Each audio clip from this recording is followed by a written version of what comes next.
Every painting I work on starts with a sketch. A very quick sketch, a sketch that kind of lays out the composition, something that doesn't really focus on the detail, but really just establishes the forms and the lighting. Except this painting ended up taking about 6 months to paint. Started in the summertime, and then I took a long break. I had a lot of commission work, which is great.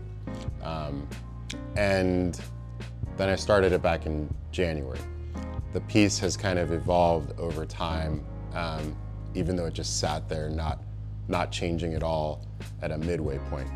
So in this video, I'm going to chronicle the kind of step-by-step process at the beginning, where I'm drawing on the canvas, figuring out the shapes and how that evolved, to adding paint, to coloring, to thinking about how things change in terms of the way I view the piece. So the pause ended up being kind of a good thing, even though I spent a lot of time staring at unfinished work. And then when I picked it up again, I was looking at it through a new lens, which ended up being a good thing.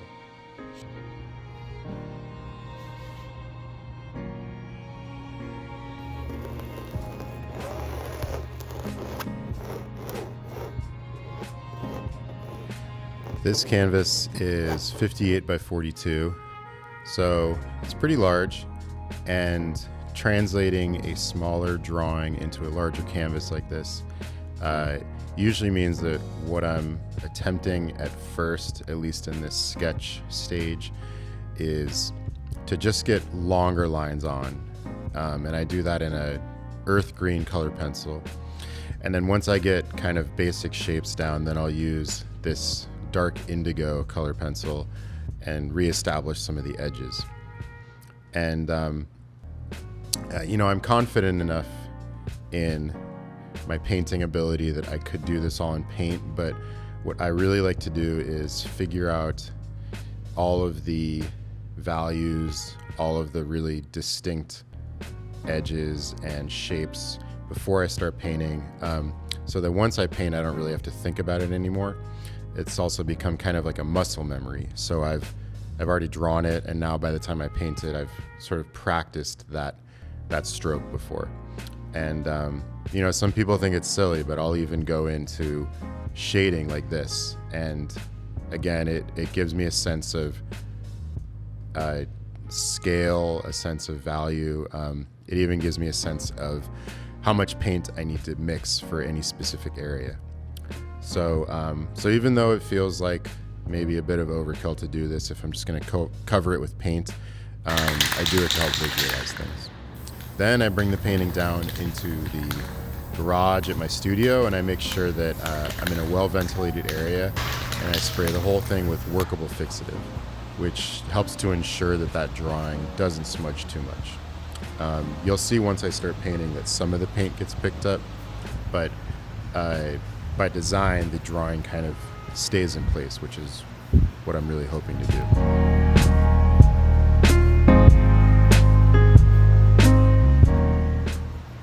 Always got to make sure to stretch before working on a large painting.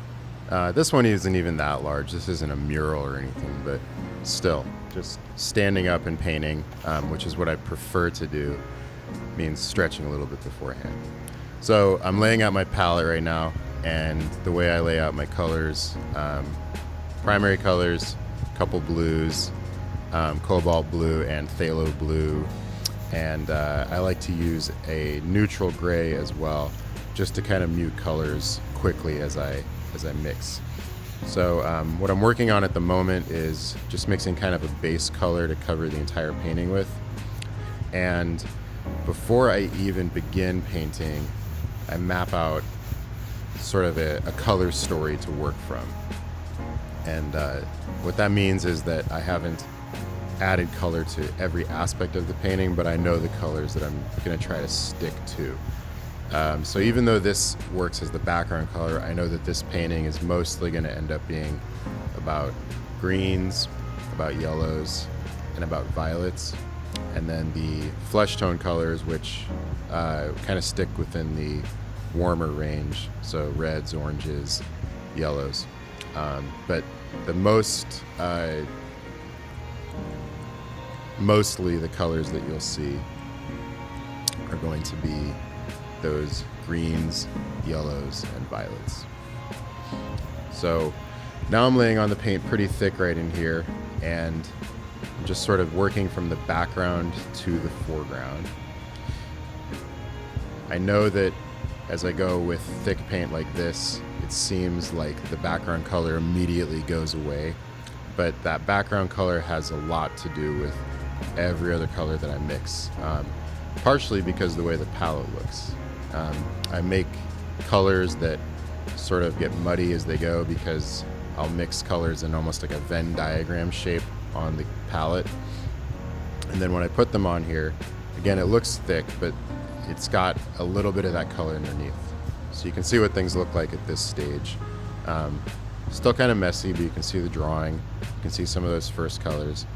And the other thing to know is that these colors change over time, not only because of the actual color they are, but because of any other color or shape that these are next to. So some of these first initial greens, oranges that I lay down are going to appear different as I add more colors to the painting.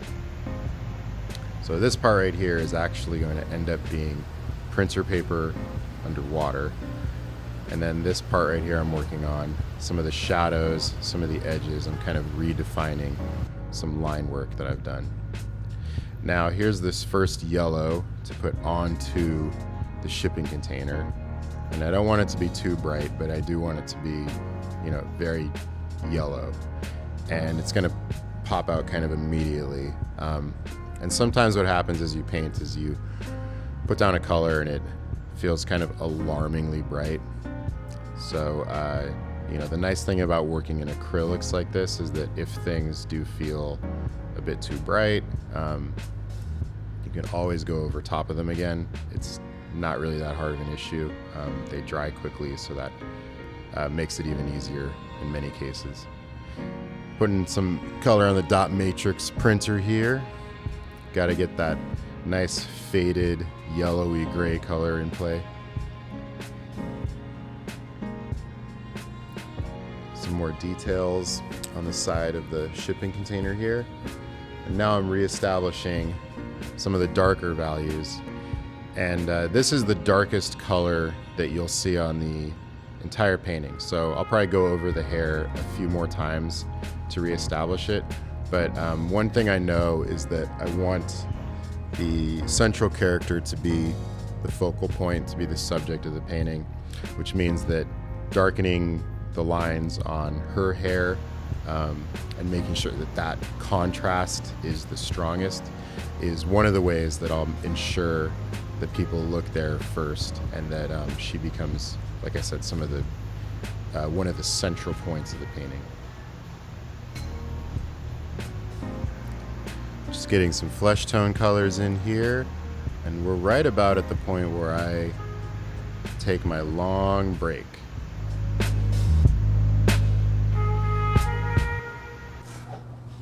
All right, so I took a few months off because I had a lot of other commissioned work come into play. Before I started painting again just now, I really kind of assessed things just to see, what colors are working or not working.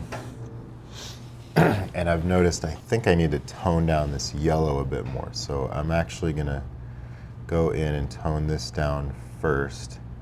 And then I'm gonna kind of go in and start dealing with the figures and their contrast and just trying to make sure that the colors once again feel cohesive.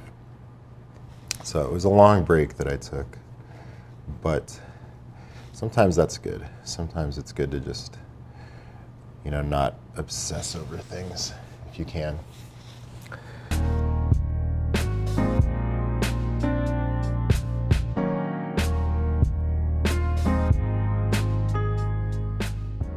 Now, during that long break, I kept the palette that I'm using, which is a Masterson Stay Wet palette. I just kept it in the refrigerator at my studio, and believe it or not, even though I left it in the fridge for 6 months, the colors remained usable. They remained wet. And so I was able to use the colors and kind of work with the palette that I had. But at the same time, I needed to remix some of the colors because I just felt, that the yellows were too bright, or this beach towel, for example, I felt like that purple that I had there was kind of demanding too much attention. So I decided to give it kind of a striped look. And as I'm going in with this brighter color, I can use that in multiple other places, including on the swimsuit here, on the printer paper, and anywhere else where there's a little bit of a highlight to work with.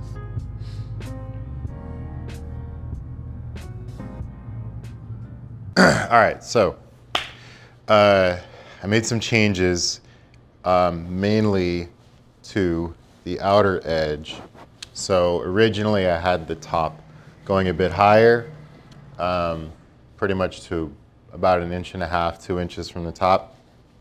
And I decided to cut in on the sides a little bit and then also kind of crop things in here, because I think it kind of helps make this main figure feel more like the central subject.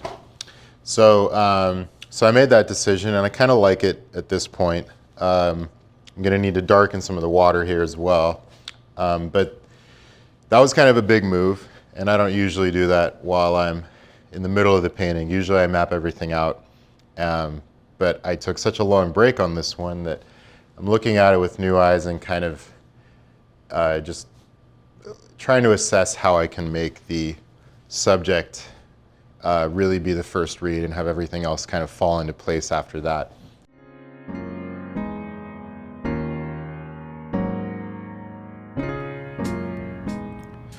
Just trying to get these leaves in one fell swoop if possible. And I'm kind of at the stage of the painting where what I'm doing is working all over the place, even though I'm using a smaller brush with more specific colors.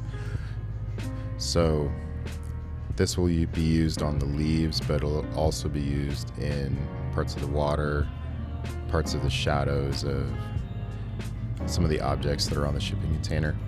And then I'm using this white in the printer paper here, but I'm actually using this in multiple spots as well.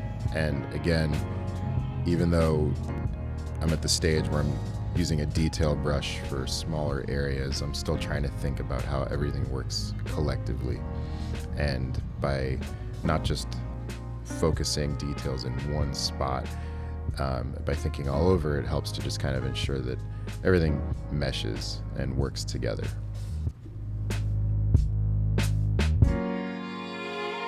So I'm pretty close to wrapping this one up. So what I usually do when I have just a few hours left to go maybe is I just kind of write down what needs to happen so that I don't forget a few things here or there.